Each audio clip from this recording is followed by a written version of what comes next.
আমি যতই কাজে ব্যস্ত থাকি না কেন আমার বাচ্চার চাওয়া পাওয়া তো পূরণ করতে হবে। যেহেতু বাচ্চাটা মানে বাইরে খেতে যেতে চাইছিল, কিন্তু ওর বাবা ওর জর্জিয়া বাইরে নিতে চাচ্ছে না, সেজন্য ঘরে ওকে তৈরি করে দিলাম। কাজের ব্যস্ততার মাঝেও বাচ্চাকে একটু হাসি খুশি রাখতে। আসসালামু আলাইকুম, কেমন আছেন সবাই? যদি আমার ভিডিওটা যদি সবাই দেখে থাকেন তো কষ্ট করে একটা লাইক করে দিবেন, আর যদি ভালো লাগে তাহলে একটু কমেন্ট করে জানাবেন কেমন হয়েছে। তো আমার মতো কারো রান্নাঘরে এরকম ব্যস্ত থাকেন, এরকম অগোছানো করে রাখেন। আমি আসলে মানে মানে কয়েকদিনে রান্না করে রাখি, যেহেতু স্কুল থেকে এসে রান্না করে যেতে ইচ্ছে করে না, আর মাথা ব্যথার প্রবলেম থাকে, সেজন্য খুব কমে যায়। বাচ্চাও ছোট, মানে খুব পড়াশোনায় ব্যস্ত থাকে। তো এত আমি হচ্ছে রান্না বান্নার মধ্যে ঝামেলায় আছি, এখন ও বলতেছে যে ও মানে কি ফুচকা খাবে। যেহেতু বাচ্চাটা আজকে কয়েকদিন ধরে জ্বর, ওকে বাইরে নেওয়া যাচ্ছে না, মানে জ্বর ঠান্ডা মানে লেগে গেছে, তো কিছুই তো করার নেই। এই জন্য কী করবো, ঘরে যা ফুচকার প্যাকেট অবশ্য ঘরে ছিল না, আমি ওর বাহেনা ছিল, তো আমি স্কুল থেকে আসার সময় ওর জন্য ফুচকার প্যাকেটে কিনে নিয়ে আসলাম। তো আমার ছেলে বারবার রান্নাঘরে দাঁড়াচ্ছে যে আমি ওর জন্য ফুচকা ভাজতেছি কিনা, তাকিয়ে আছে। ছোট বাচ্চা তো একটা আবদার, আর আমরা মারা তো বাচ্চাদের আবদার পূরণ করতে হবে, যতই কাজ থাকে না। আমার প্রচণ্ড মাথা ব্যথা, তার মধ্যে ছেলে এত আবদার করতেছে যে ওর পাপাকে সহ নিয়ে ফুচকা খাবে।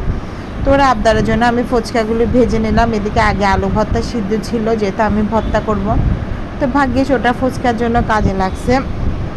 ও আমাকে কুকিংয়ে হেল্প করতেছে, মানে ফ্রিজ থেকে সব মশলা টশলা এনে দিচ্ছে, বলে যে মা তোমাকে আমি হেল্প করি। তো এনে দিচ্ছে যেহেতু ওর জন্য ফুচকা, তো ফুচকাগুলো প্লেটে নিব। টকটা করে নিলাম, এই টমেটো সস দিয়ে আর মশলা দিয়ে টকটা করে নিছি। এদিকে মানে ঘরে চানাচুর ছিল, ওগুলাও নিলাম, সব কিছু নিয়ে টেবিলে রাখছি। ওর পাপার জন্য ওয়েট করতেছে, যেহেতু ওর পাপা অফিস থেকে আসছে, একটু ফ্রেশ হবে, তো ওই মানে পাপার সাথে একসাথে খাবে। পাপা আসতেছে না, পাপাকে অনেক চিৎকার করতেছে যে পাপা তাড়াতাড়ি আসো, মা ফুচকা করছে। তো পাপা বলতেছে যে হ্যাঁ আসতেছি। তো আমার ছেলে বলতেছে মা কখন বানাবা। তো ওর পাপা এসে বসছে, বলে যে বানাও খাই। তা আমার ছেলে তো অনেক আগ্রহ কখন মানে ওকে দিব। আসলে আমরা মারা হচ্ছে যে মানে যতই কাজ থাকুক, যতই শরীর খারাপ লাগুক না কেন, মানে বাচ্চা যেটা খেতে চায়, মানে বাচ্চার চাওয়াটা, ওদের মুখে হাসি ফোটানো হচ্ছে আমাদের মাদের কর্তব্য। তো ওর মানে আমার ছেলেটা জ্বর, আজকে 3-4 দিন ধরে ভাত খাচ্ছে না। তার মধ্যে একটা ফুচকা মানে চাইছিলাম না দেওয়ার জন্য, তারপরেও খেতে চাচ্ছে, মানে আমাকে হেল্প করতেছে। মা ফুচকা মানে ও চাচ্ছে ও লাগাও, মানে তাড়াতাড়ি মানে ফুচকার ভিতরে পুরগুলো দেখ। আমছি না আমি দিই। ও অনেকক্ষণ মানে বলছে মা আর কতক্ষণ অপেক্ষা করব।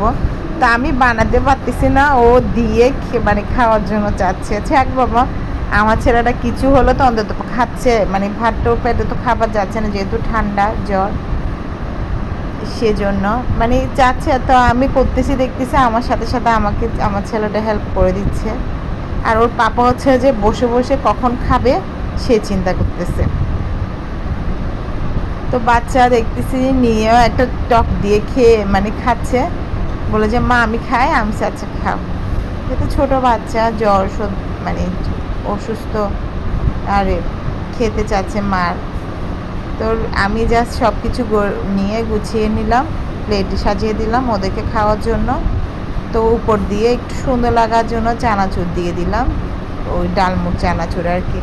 একটু ডিম দিতে আসলে মানে কি বলবো, বাচ্চাদের চাওয়া পাওয়া মা থেকে আসলে পূরণ করতে হয়। এইদিকে আমার পছন্দ খারাপ লাগতেছে, তো ওদেরকে টেবিলে দিয়ে ওরা ফুচকা খাচ্ছে, ও আর ওর পাপা। তো ওর পাপা বলে যে তুমি বসে খাও। তা আমি না, যেহেতু পাপা অফিস থেকে আসছে ওনাকে নাস্তা দিতে হবে, ও বসে ফুচকাতে পেট ভরবে না। তো পাপাকে দিছে একটা, পাপাকে দিয়ে বলেছে পাপা তুমি আর খেয়ে না আমি খাই। পাপা বলে যাচ্ছে ঠিক আছে, না আমি খাবো না, তুমি খাও, আমার খাওয়ার দরকার নেই। তো বাপ ছেলে আবার কি বলতেছে, ওই যে গতকালকে আমার ছেলে ওই যে ওর বাবা আসার সময় বেলপুরি নিয়ে আসছে বাইরে থেকে। তো বেলপুরিগুলো ওর বাবার কাছে সুন্দর লাগতেছে, খেতে দেয় না। তো তারপরে ও একটা খাইছে, খাওয়ার আমার ছেলেটার দাঁত ভেঙে গেছে, এটা পাপাকে বলতেছে। এখন পাপাকে খাওয়াই দিচ্ছে, কিন্তু মা কষ্ট করছে, মাকে খাওয়াই দিচ্ছে না, জাস্ট পাপাকে খাওয়াই দিচ্ছে। তো ওরা খাচ্ছে, আমি চলে যাচ্ছি, মানে আমার যেহেতু অনেক কাজ, তো ওরা খাচ্ছে, আমি আসি কাজের ব্যস্ততা, যেহেতু ঘরে অন্যান্য সব কাজ আছে এগুলো।